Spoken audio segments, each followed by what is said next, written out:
The Queen of Granada, by M. Riff. Chapter 59, The Campsite.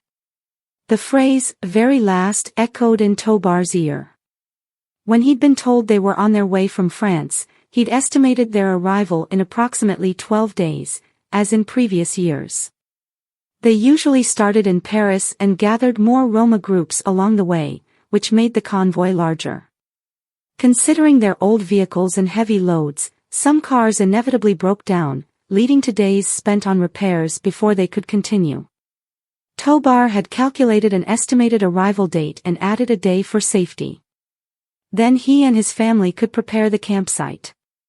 They used small handwritten signs to divide the site into sections and mark paths to them.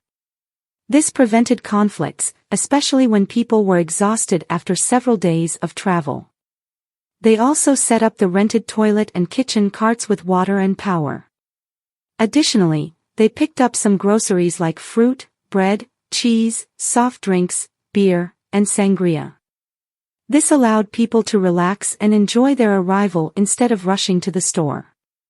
When Tobar discussed this with his wife, she disagreed. She believed the caravan would arrive 4 days later than Tobar's estimate. Although she was highly skilled at foreseeing the future, he couldn't accept it. He did not want to risk getting started too late and losing face as a host among the Roma if they arrived and nothing was ready. They argued with Tobar, even implying she wasn't a true Roma. Ultimately, she gave in, but it turned out she was right. They arrived exactly as she had predicted. As they watched the approaching caravan, the wife declared that it was their very last time. Tobar hoped she was simply tired, not making a prediction.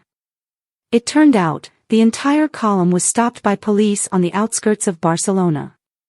The new mayor, determined to crack down on cannabis, had deployed extra officers and sniffer dogs. They searched cars, luggage, and all the people, including infants. After confiscating all their cannabis, they were escorted back to the French border. Many abandoned the journey and returned home.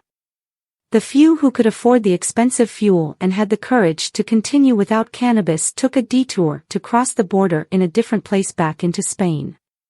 The guy with the guitar on his lap gently strummed the strings and echoed the other guy's words, playing 3 chords. "Come on, Tobar. It's the very last evening."